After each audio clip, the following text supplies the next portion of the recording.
afternoon. Here we are. It's the physics video lecture. Physics 203 video lecture 8. And I have some demonstration objects to start things off. We're talking about oscillations, and we have a couple of different types of oscillations. Oscillators.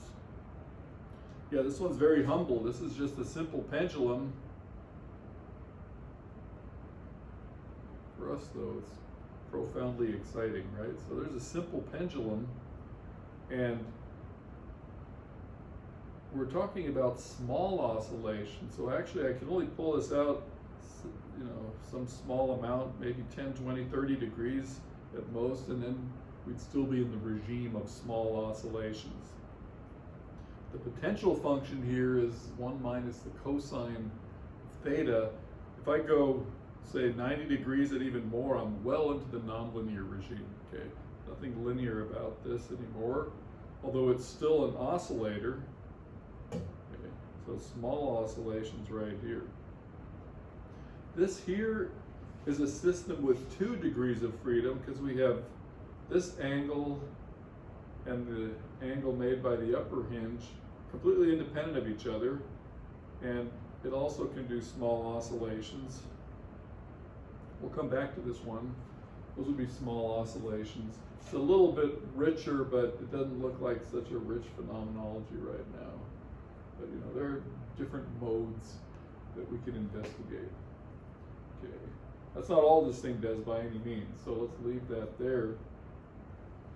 This is the system we're really going to analyze thoroughly, and I'm going to demonstrate a phenomenon that we will completely analyze. You guys will write down the Lagrangian for this thing. So let's see here. So let me just describe what we have. This double pendulum made in our own machine shop. So 2 pretty close to identical pendula, and if you pull them apart and let go at the same time, you can see that they actually do have the same frequency, same period. And they're reasonably independent of each other. There's some communication with this frame, but they're independent of each other. And they can swing together or out of phase. Now what we do to make this an actual system with 2 degrees of freedom, as opposed to 2 systems with 1 degree of freedom, is we couple them with a spring here. This is an all-time crowd pleaser. Okay, so we couple the oscillators with a mathematically massless spring, and what happens now is that if we pull them the same distance apart and essentially leave the spring not involved, we're still going to have the same frequency as before, frequency of oscillations. In the ideal case, this spring is playing no role at all. However, we can also pull them apart. We can pull them apart, and then there's going to be a greater force attracting them and then a greater force repelling them. So essentially a greater effective spring constant for the whole system, and the oscillations will be a bit faster, slightly higher frequency. We won't actually see that. You probably wouldn't even be able to count it out. With a stopwatch, you could probably tease that out. Okay. But yeah, clearly the oscillation frequency is going to be a little bit higher. So these are these 2 modes. Now let me demonstrate the special effect that we're after, that we're going to thoroughly investigate and calculate. Oh, and by the way, these are linear oscillations, right? We're doing small amplitude here. We've got a weak spring. We're still in the linear regime. This would be the break it. This would be the nonlinear regime. We're not going to go there. And this thing isn't really capable of safely having such excursions. Okay, here's the plan. Pull this one out a bit, hold them both at rest now, and release simultaneously, and see what happens. Okay. And what happens is mass number 2 started to move, and it's going to oscillate And mass number 1 is about to come to a complete stop. Okay. And there it is, complete stop. Energy's all over in number 2. Now it's actually going to reverse the process. In the ideal case, this would just go on indefinitely, back and forth. So the system now has 2 oscillation frequencies. The frequency of these major oscillations here, but then also the frequency with which the energy goes from one to the other and back again. Okay. We're going to work out what they are.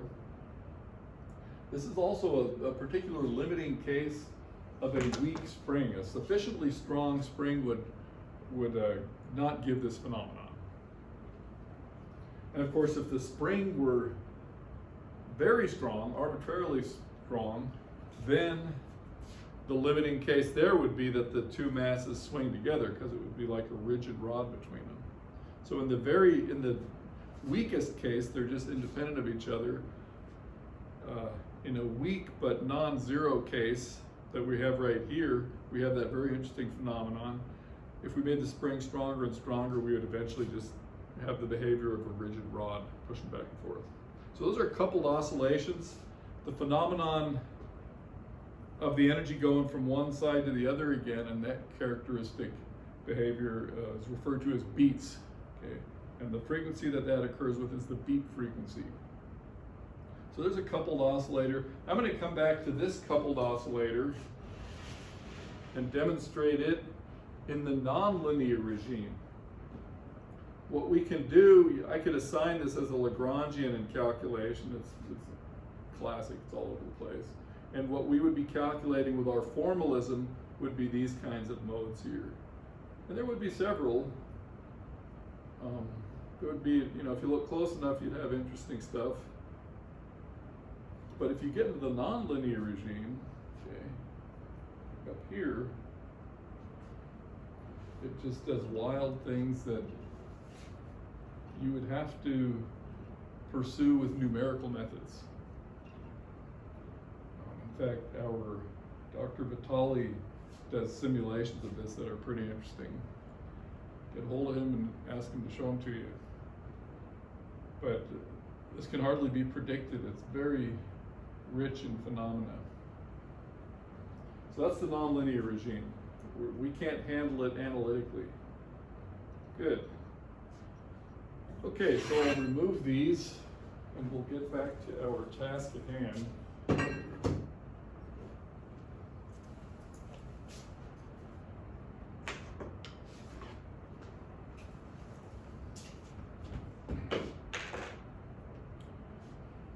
Okay, so we're doing small oscillations, systems with many degrees of freedom, and I had worked through the entire formalism last time and said that we were going to study this system here with the 2 masses and the 3 springs, no friction. So there was M, there was a second M.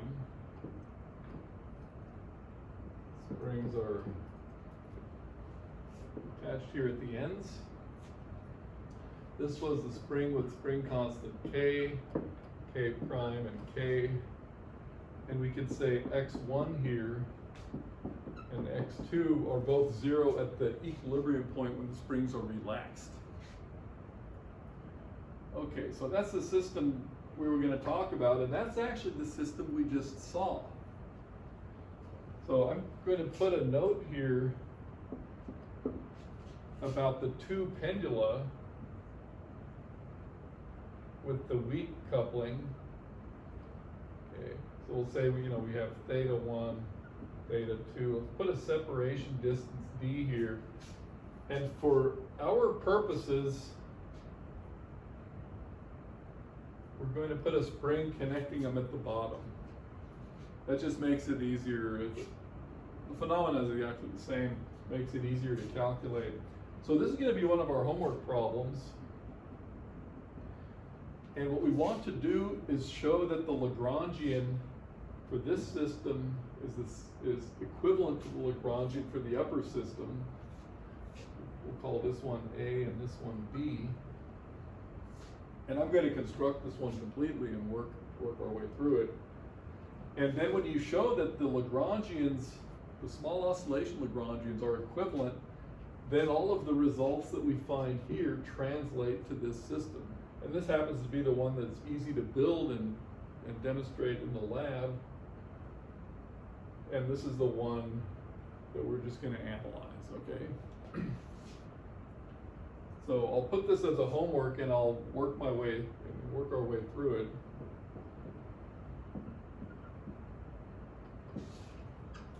Show that systems A and B have equivalent Lagrangians in the small oscillations limit.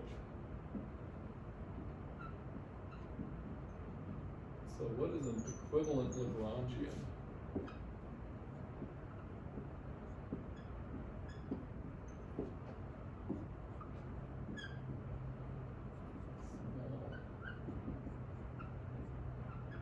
Small oscillations limit, there we go. What that means is that the Lagrangians can just be mapped onto each other. In other words, you can obtain one from the other just by renaming the constants. Lagrangian will have constants, parameters in there, you just give them a different name, and this one are the same. This one is going to have two angles, this one's going to have two linear coordinates. Let's go ahead and put masses down here as well, and length, same length of the oscillator. Good, so that'll be a good homework problem.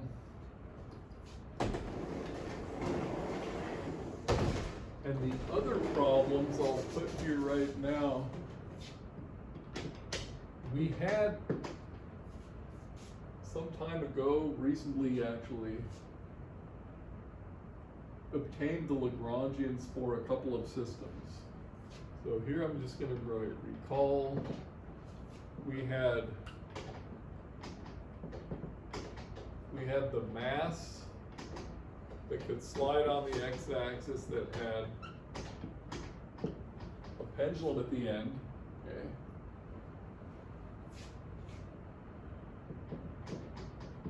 And we also had a really similar system. We had a y equals f of x m1 m2 L. So we had a x-axis. We had a frictionless system where a mass could slide on a track and it had a pendulum attached to it. And then, we could call this phi. Theta, phi, take your pick. And this also had 2 degrees of freedom. And so we had the Lagrangians, or we wanted the Lagrangians for both of these. And what we want to do is complete the analysis. So we get the Lagrangian, get the small oscillations Lagrangian, and then find the frequency of small oscillations. So L small oscillations, and characteristic frequencies for both of these systems.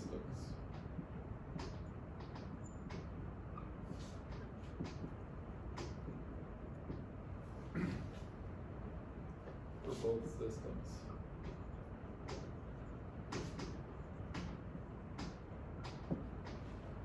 And these two are going to turn out to be equivalent as well when we have small oscillations.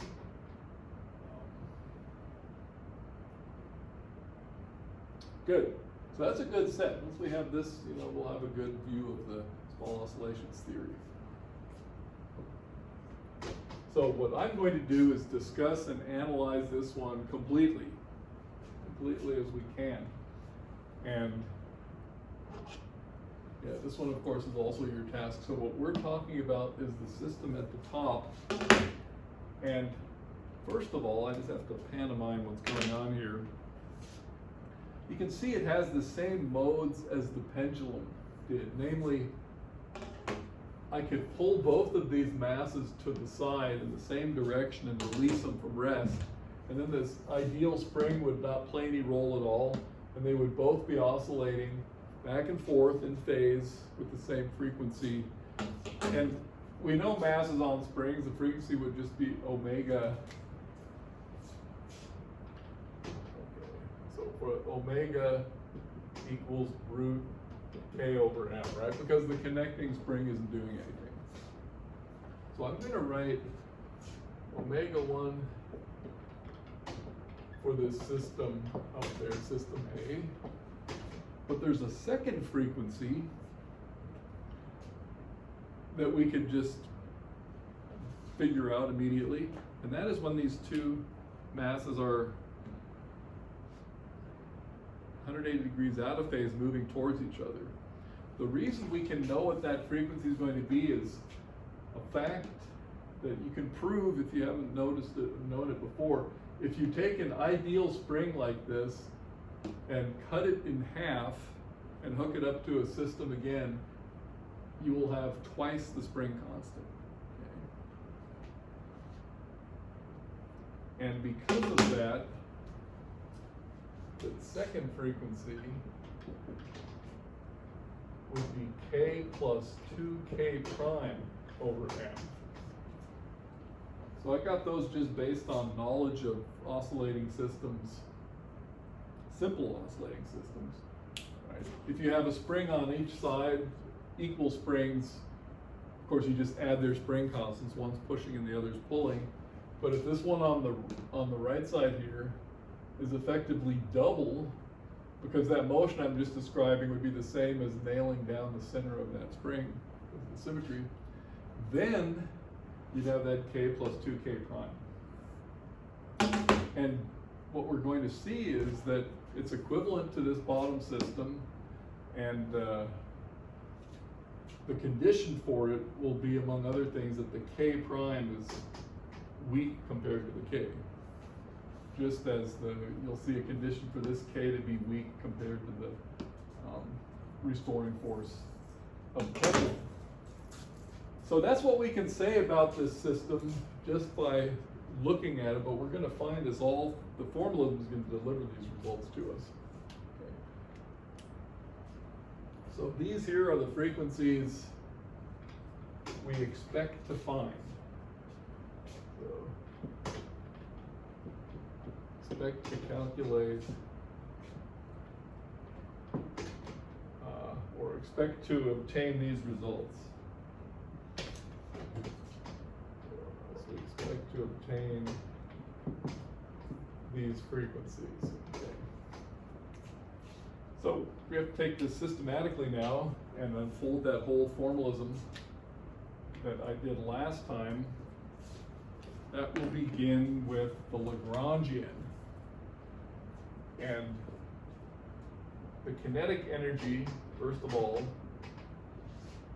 is clearly a half m x1 dot squared, so the kinetic energy of the 1 plus half m x2 dot squared. Nothing more to say about that. The potential energy of our system above is stored in the springs. Okay. I'll just make a mention, the potential energy of this system here is stored in the spring, but it's also gravitational, okay, because of the pendulum. So potential energy stored in the springs means that you can say we have a half K x1 squared. And the same thing for the spring on the right side, half K x2 squared, we have an excursion. Now the energy stored in the middle spring, this is a key feature here, insight. The energy stored in the middle spring can only depend on the difference of these two, x2 and x1. And let me write it down, x1 minus x2 squared. You can see if x1 equals x2, then they're swinging in concert and there's no energy stored. So it's the difference in these small displacements that's stored there. Now we want to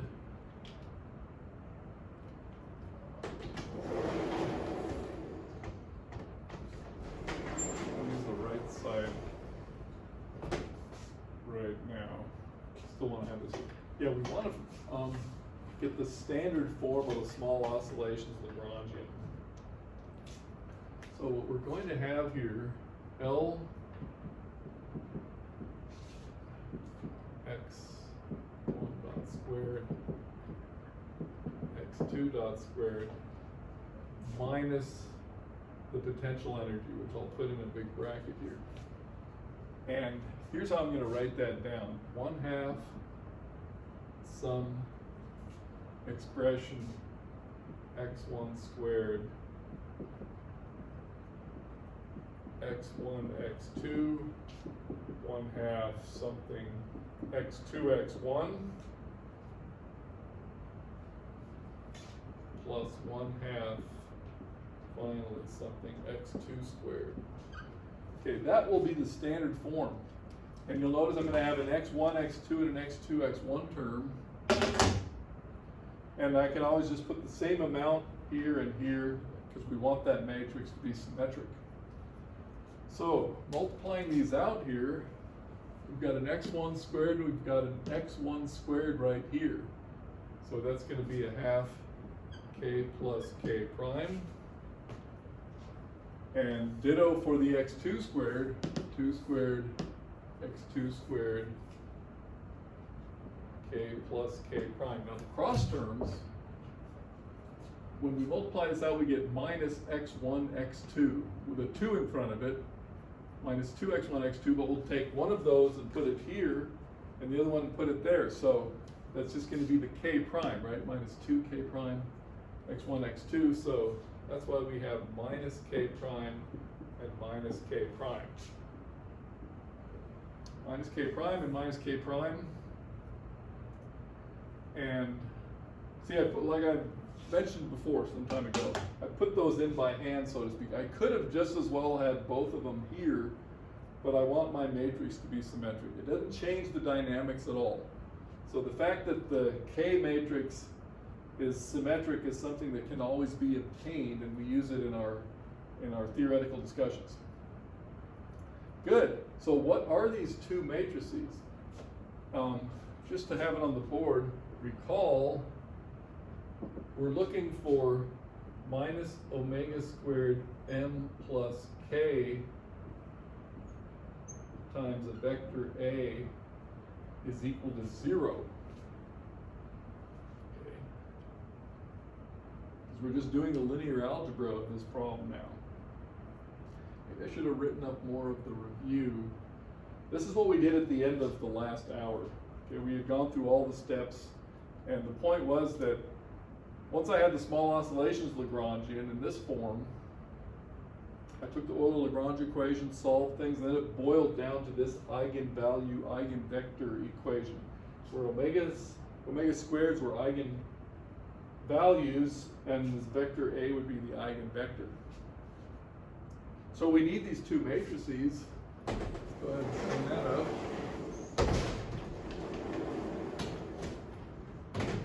And they're very easy just to read off. We can say here, the matrix M, it's a 2 by 2 matrix, and it just has M on the diagonal, zeros on the off diagonal. The general case, and the ones we're doing for homework, those two I had just written down, they will have the off diagonals as well, the more interesting case. But here's just the diagonal matrix. So the matrix K, the spring constants as it were, it's a square matrix. We've got K plus K prime minus K prime minus K prime and K plus K prime. So we have those two matrices. Remember, in general, these came from the kinetic energy evaluation. These came from the potential energy expansion. We didn't do any expansion here because ideal physics springs are already expanded, okay? So yeah, now we have to do this eigenvalue equation. We need the determinant. We need determinant of minus omega squared m plus k equals 0. That's going to give us the characteristic polynomial. go ahead and write that out, or determinant minus omega squared m plus k prime, that's the upper left corner, minus k prime, and there, minus k prime, minus omega squared m plus k prime. So this determinant has to vanish. It will be a polynomial, a quadratic in omega squared. Good. So let's go ahead and do that.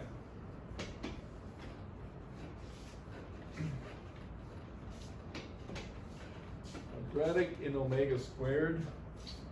So we have, just for that determinant, minus omega squared m plus k prime squared minus k prime squared equals 0. And once you get this far, you want to stop and make sure you don't do too much. For example, you would not want to expand this thing out. You just have to go right back. It's going to be trouble. So sometimes you just get here and then start analyzing your expression if it's too complicated. This one, what we can see is, since it happens to be a square here, minus omega squared m plus k prime is equal to plus minus k prime. Right? Just brought that over to the right side, took the square root of both sides. So now we can do the plus sign, and that just strikes k prime from both sides, and then we end up with omega squared is equal to k over m as advertised. And if we do the minus sign, then we've got the minus sign, we bring that over, we have k plus 2k prime. Okay. And then solve for omega squared, and we have omega squared is equal to k plus 2k prime over m. That's not bad either. Now the thing is, I told us that we'd find these two frequencies, but this one, on physical grounds, I knew it was going to be when they're moving together, okay? And the second frequency, I knew that it was going to be when they're moving out of phase.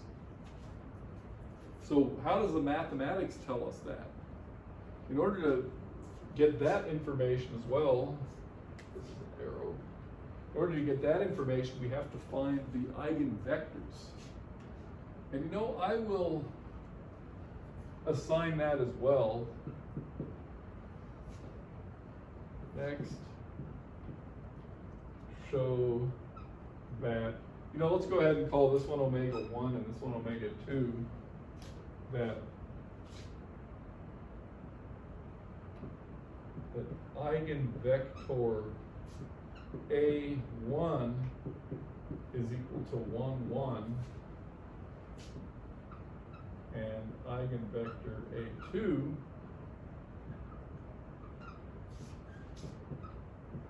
is equal to 1 minus 1. And when you've shown that, by the way, did I say homework there? This is a very basic problem, so it'll just, no problem at all. Okay. When you show that, then you see that this, what does that mean? Okay, I'll put that down. So you'll discover that this eigenvector goes with this eigenfrequency, and this eigenvector goes with this eigenfrequency, and yeah, basically writing out what I'm just erasing right now. So you take the formulas that were here and plug in the one and then the other eigenvalue, and very, very quickly find out that these are the two eigenvectors. What that means is the following. Remember,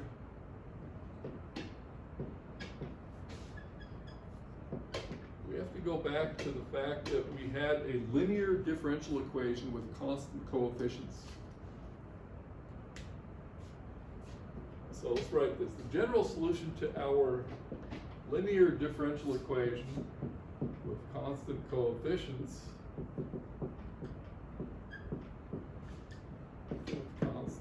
coefficients,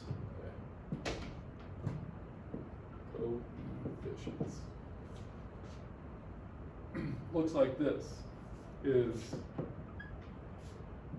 x1, x2 of t is equal to some constant times the eigenvector e to the I omega 1t plus another constant, so alpha 2, 1 minus 1, e to the I omega 2t.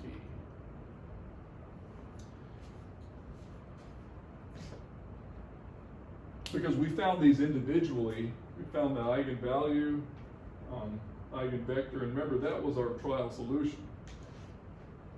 Remember the trial solution was, I'll put it down here in red. At the time we had x sub j was equal to a sub j e to the I omega t. Right, we plugged that into our differential equation. Now we've obtained it back, and then we construct the whole solution. Okay, so linear combination of these specific solutions.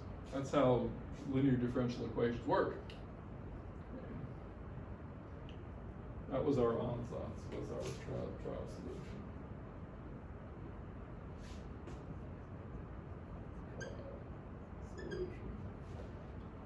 Okay, so that is pretty satisfying, right? We found these here.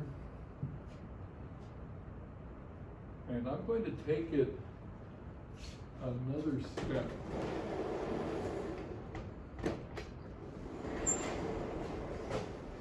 See how our time looks now.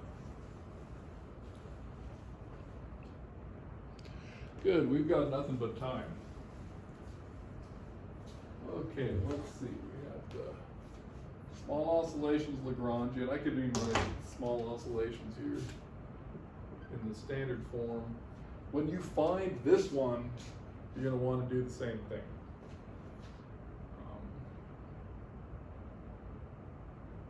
In fact, since this is up on the board, how about I'll write something here. So we're going to have something like this. L small oscillations.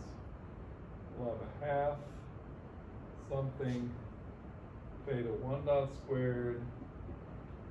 This is the form we want to put it in, theta 2 dot squared.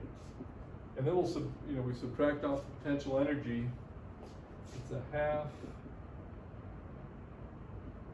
something theta 1 squared. Theta 1, theta 2. Same thing as here, theta 2, theta 1, theta 2 squared. Here you're actually going to be expanding your cosine of theta 1, cosine of theta 2 in the Taylor series to get those quadratic terms. Okay? And the mixed terms will come from the coupling there. So yeah, it's a good problem. Oh, let me put a note here as well. When you do the small oscillations on this thing, you don't have to extend these up into some big diagonals with the Pythagorean theorem involved.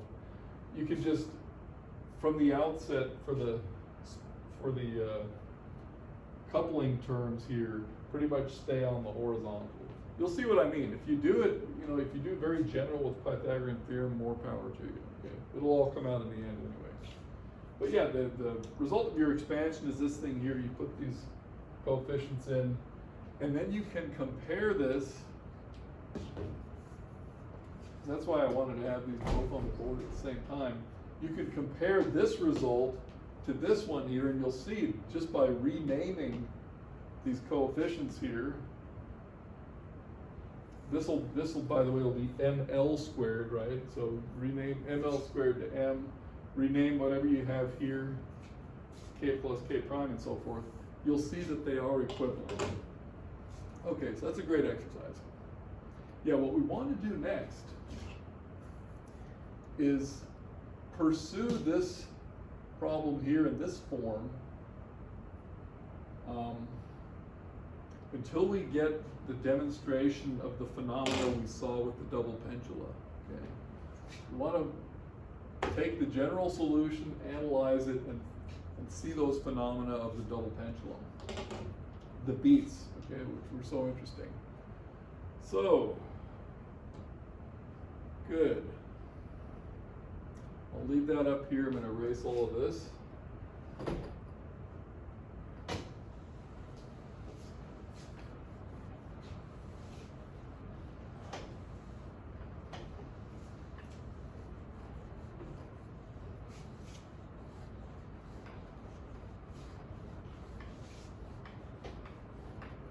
And yeah, once I get those phenomena teased out of this solution, then because of the equivalence of those Lagrangians, you'll see how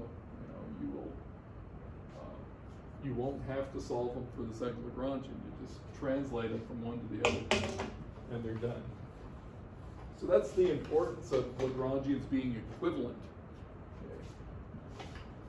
We don't have to solve the problem again, we just have to relabel the parameters.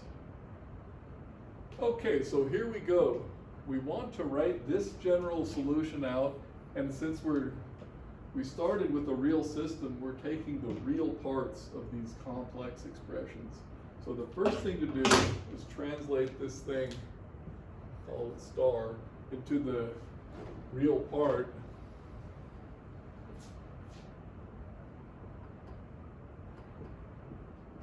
Real part for system star here. And I'll write it down and then discuss why that's the case. So x1 of t, we have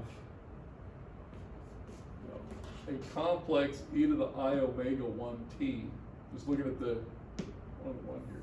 You see that that can be expressed as a cos omega 1 t plus b sine omega 1 t. Right, that's the equivalent to some a tilde cos omega 1 t plus p, which is the other way to write the general form.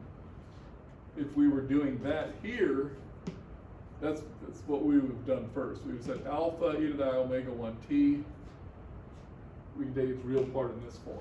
But that is, of course, equivalent to this here. If you're not sure about that, try it out, expand this out and see. Good, so that's x1 of t, that's the first part. And the second part, two other constants, c cos omega 2t plus d sine omega 2t. Now, the fact that these oscillations came from a coupled system will show itself in that for x2 we have the same thing, except the second one gets a minus sign. So x2 of t is equal to the same thing here, cos omega 1t b sine omega 1t minus c cos omega 2t minus d sine omega 2t. So that's the general solution to our system. This level of generality is just oscillating around with no rhyme or reason, okay? So what we do next is to evaluate the initial conditions.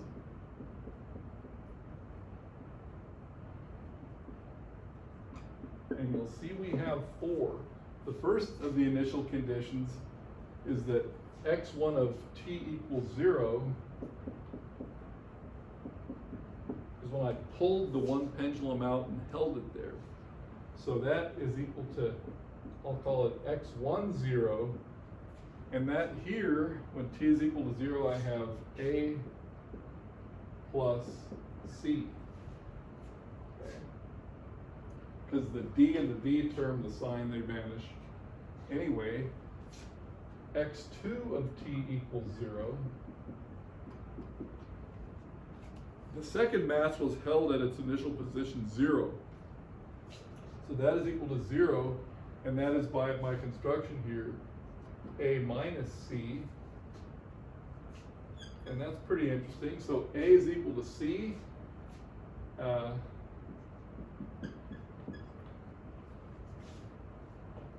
And yeah, and a is equal to c, and that's equal to x10 divided by 2. So that's good shape.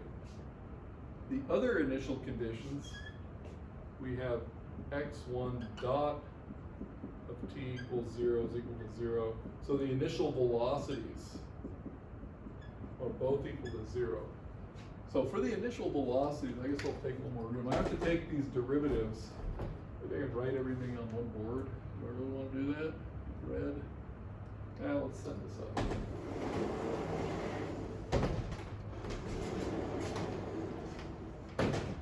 But actually, it's not that difficult.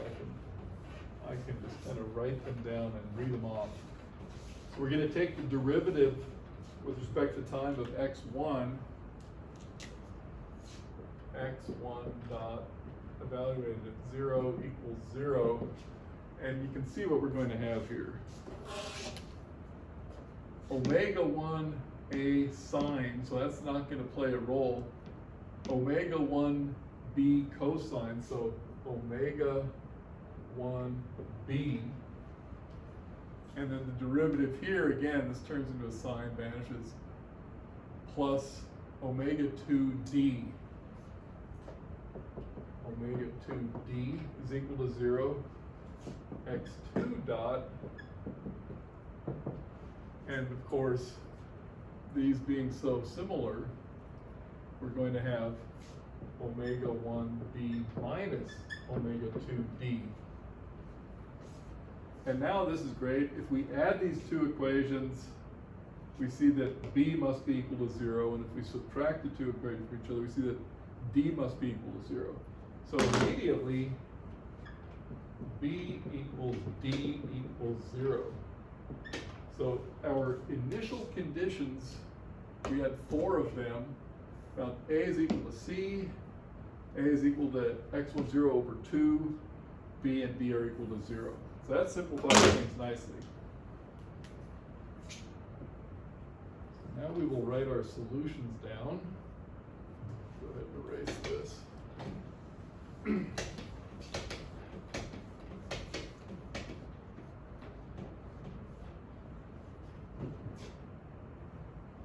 So now x1 of t equals x10 divided by 2, and you see we have cos omega 1t and plus cos omega 2t. Oops. Cos omega 2t. And x2 of t, the same thing here with a minus sign. Cos omega 1t minus cos omega 2t. And you see the initial conditions are satisfied.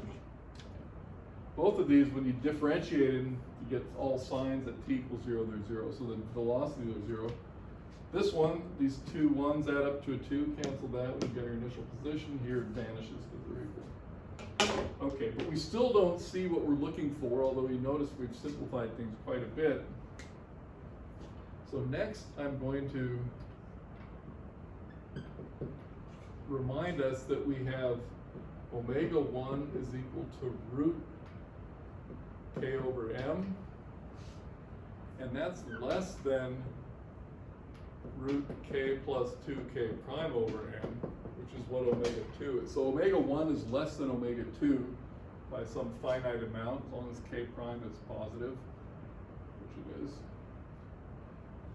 So here's what we're going to do. We can spare ourselves a little algebra. On this omega axis, we'll just put omega 1 and omega 2.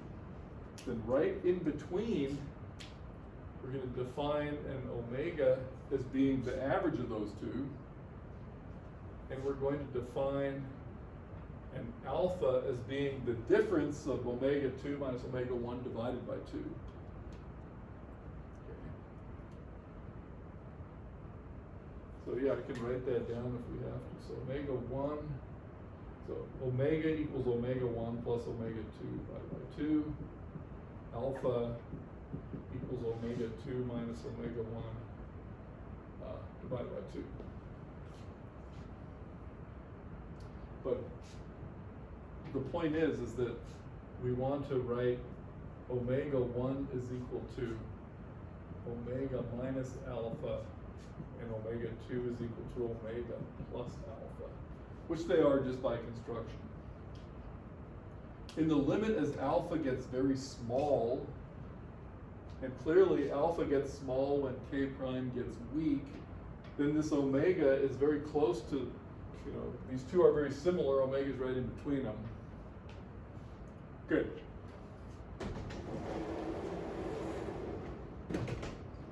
So no approximation has been made. Okay, we just introduced some useful definitions. No approximation.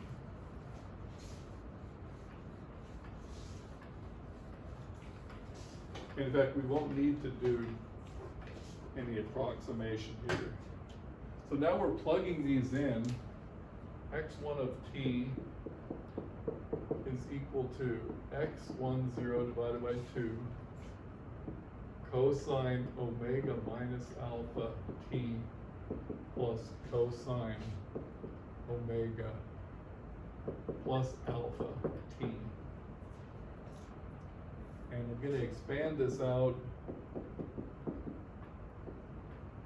with the cosine addition formulas. So we have cos omega t cos alpha t plus sine omega t sine alpha t plus cos omega t cos alpha t minus sine omega t sine alpha t. So these two cancel. And I'm going to write down right here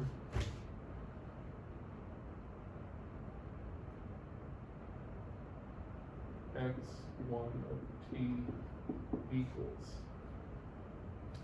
Yeah, both of these are the same. I'm going to write this down in the following form. It's x10, right, sine alpha t. But to place a square bracket, that changes nothing, cos omega t. Now x2 of t I can immediately infer from what I've done. Because x2 of t, I've just got a minus sign here, and the cosines cancel and the sines are what remains, that's left over. So for that reason I have x10, oh, made a mistake here. This was a cosine, not a sine. x10 cos alpha t, right? It was cosine, yeah. Down here it's going to be the sine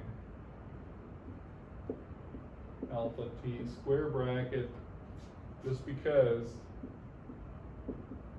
sine omega t. What happens now, this is still no approximation's been made. What happens in the case when alpha is small compared to omega, this square bracket can be thought of as a slowly moving amplitude. Okay. That's how the way these oscillations are coupled allows us to treat the square bracket as a slowly changing amplitude. And then it allows us to graph these, a really nice graph that comes out of all this. So leave a lot of room for this graph. I've got the rest of the board here. So what I want to do is now graph x1 and x2 of t on top of each other. Okay. So one of these graphs is x1 of t, and the second one is x2. because I can treat this as a slowly moving amplitude, I'm going to ignore this cosine omega t, just graph the square bracket, and it's going to look like this. 1, 2, 3, 4. It's going to come down,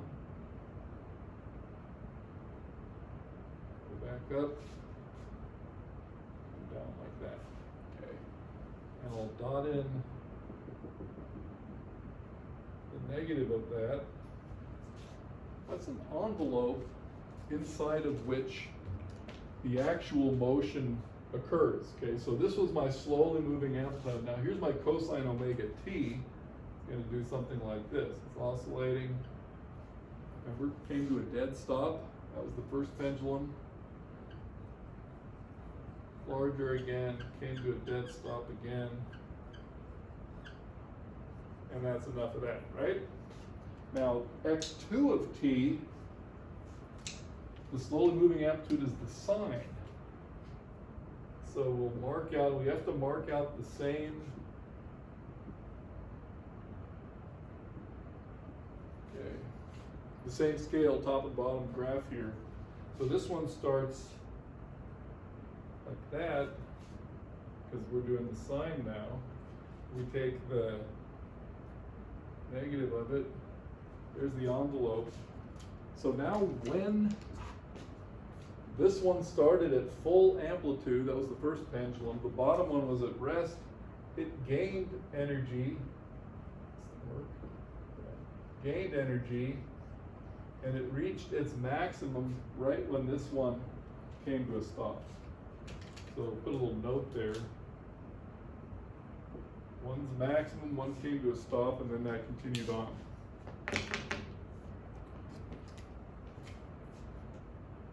So that's the qualitative, actually, almost quantitative. Those are those two. So yeah, the rapid frequency and then the slowly oscillating one. And there's your beat frequency and the beat phenomenon right there. Beat. Beats. Okay, so we've done a lot today. And again, you don't have to repeat this. Once you prove the equivalence of those two Lagrangians, then you're going to inherit this result for your pendulum system, which is where we saw this on. This, of course, is the two-mass system, but like I said, they're equivalent. Good, so that's nice. And again, there were no approximations made here. Now, this picture is, of course, for the case that alpha is much less than omega. If alpha and omega are comparable, you're not going to see anything noteworthy. It's just going to be kind of a chaotic, oscillatory thing. So yeah, that nothing approximate about this, but this is that particular limiting case, small alpha. Okay.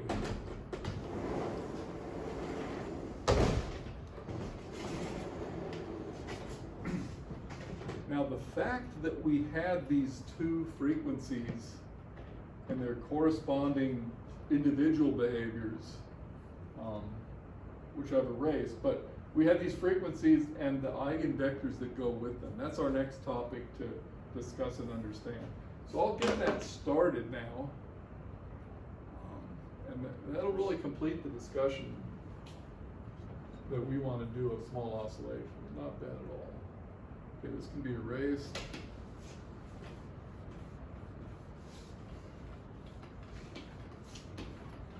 I'm going to return to the general case where we have n degrees of freedom. Okay. We had a matrix problem, so returning to the general problem, or the general solution, n degrees of freedom.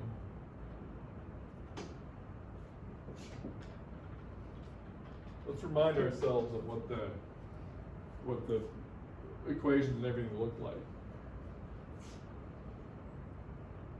Yeah, I'll review that a bit. So the small oscillations Lagrangian came out of the general form of the Lagrangian, where you evaluated the Aij of Q at equilibrium values, and we expanded the potential energy to second order, Ij, Kij, Xi, Xj, right? These things all had their meaning out of the original system. Those are the coupled linear oscillations. The Euler-Lagrange equations took us to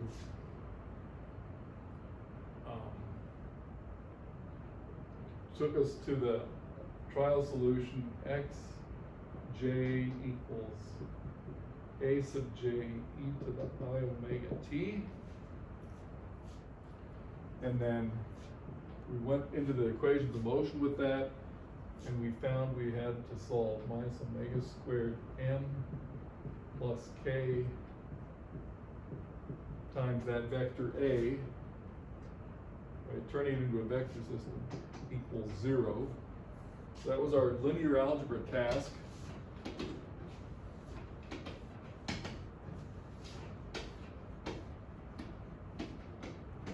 In fact, we may as well define what all these things were. So that Mij were the functions Aij evaluated at Q0. Kij were the second derivatives. Qi, Qj evaluated at Q0. The Xi was Qi minus Qi0. So that's how that all came together, right? That was the whole project. So we got to here, we found the omegas, find the set of, I'll just write omega sub I vector, let's use letter J, vector A sub J, in fact, with J equals 1 to n. So you found n of these eigenvalues and n of these eigenvectors. And now you have to construct the general solution. And the general solution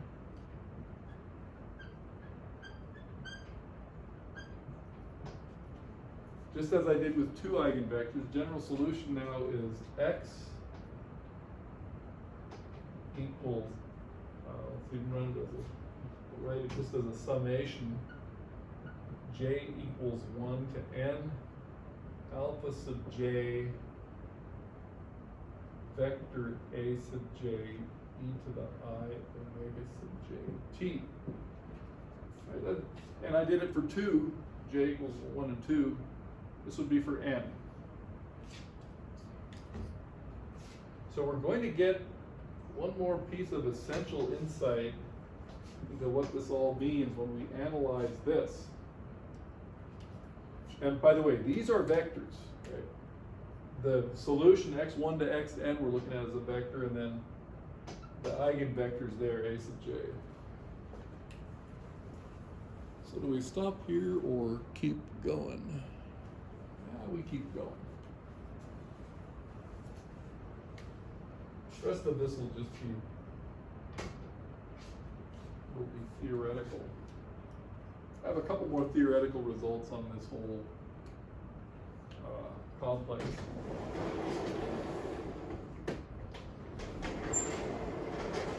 Here's what we're going to do. We're going to write this thing out kind of in matrix form again, so expand it out and get a slightly different interpretation of it.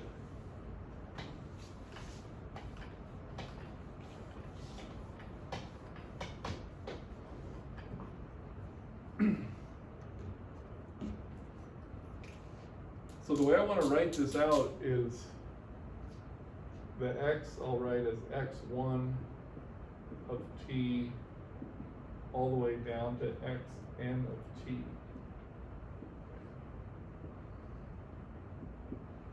And this sum I'm going to write out, apparently it is alpha sub 1, A11 to AN1 e to the I omega 1t plus all the way down to the nth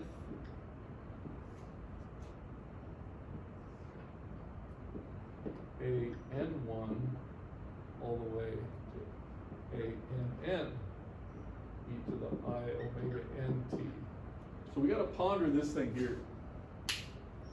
I left out all the middle ones, right?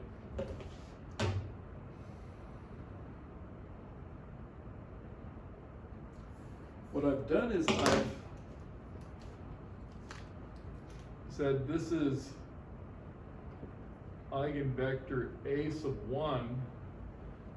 So the column index tells us which eigenvector it is. Okay, the column index.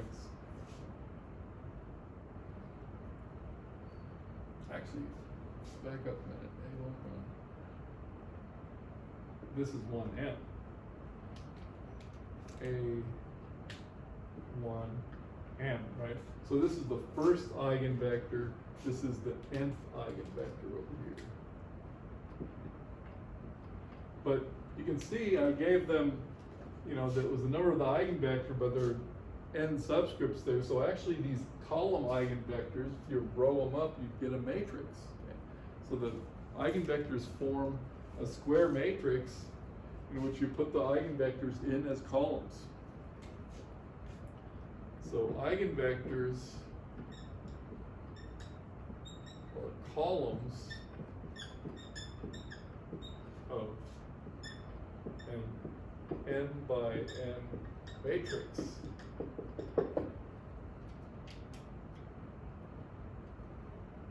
So we can write this thing out a little bit differently.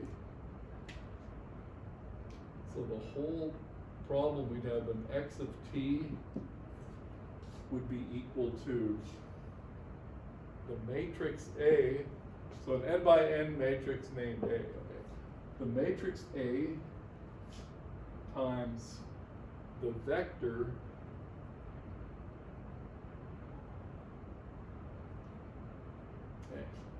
nomenclature, huh? Well, let's do this. We have an intermediate step.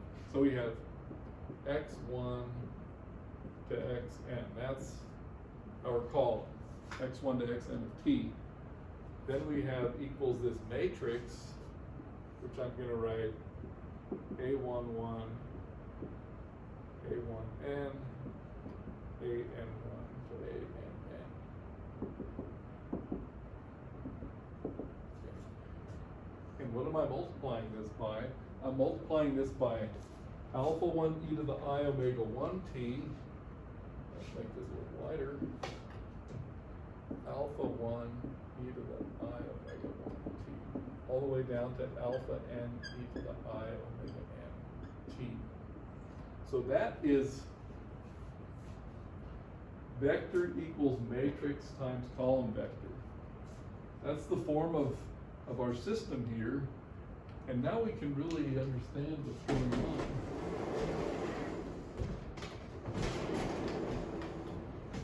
It's going to make everything clear. Go ahead and erase all this stuff.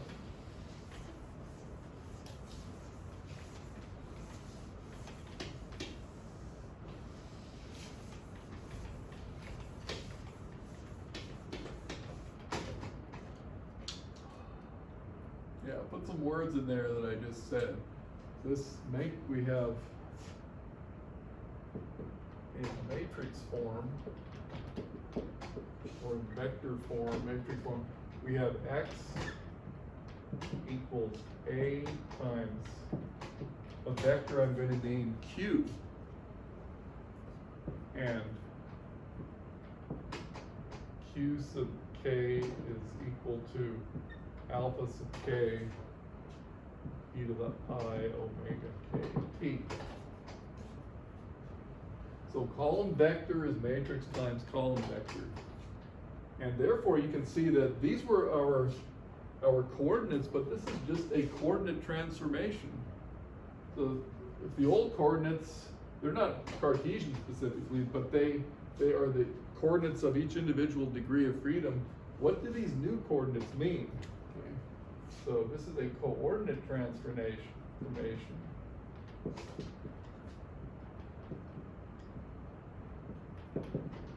The new coordinates, gotta have all this up here at the same time. The new coordinates here oscillate with one frequency.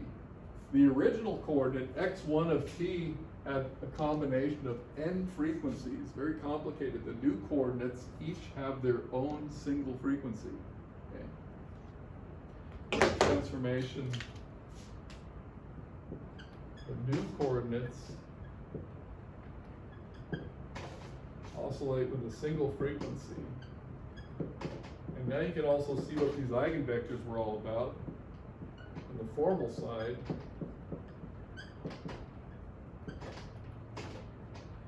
So back to our two particle system.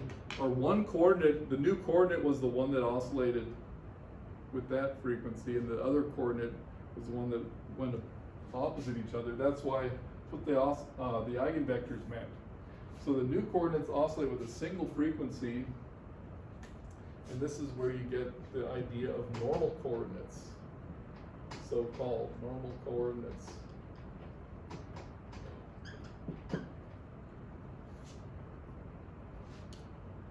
And the coordinate that's oscillating, say, with one of these frequencies is actually a collection of the old coordinates. As we said, as we saw with our two particle system, this is one frequency, x1 going against each other, and that eigenvector was 1 minus 1, and the ones that were moving together was eigenvector 1, 1.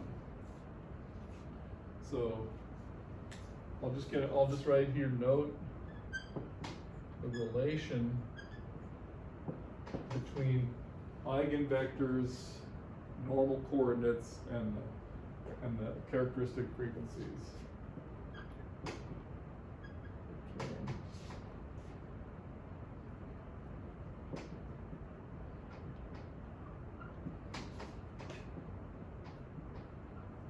Normal coordinates and eigenfrequencies, or characteristic frequencies. I'll write eigen.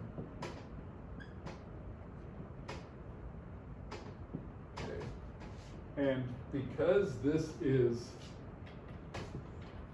a matrix equation, also, to end this discussion here, we can invert this, right? We can say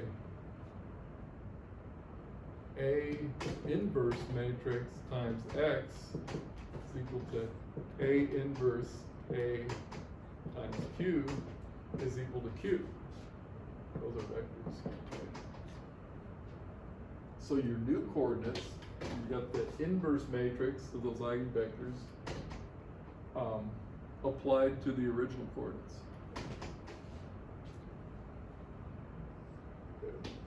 There's more to say on this subject. If you want to construct Lagrangians out of normal coordinates, but we'll leave it right here. I think this is a good amount of information. Small oscillations. Goldstein has quite a bit more than this in his chapter, right? The chapter on small oscillations. But this ties it all together.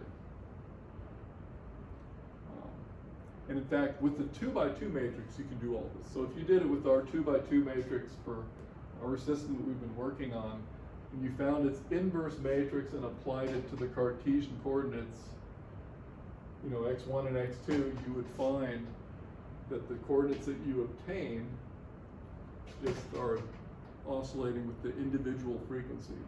Whereas the x1 had both frequencies, okay? The x2 had both frequencies. Here you'd have a q1 in one frequency, q2 in another. Okay, I think that's all for today. Homework problem's been discussed, so enjoy it. See you next time.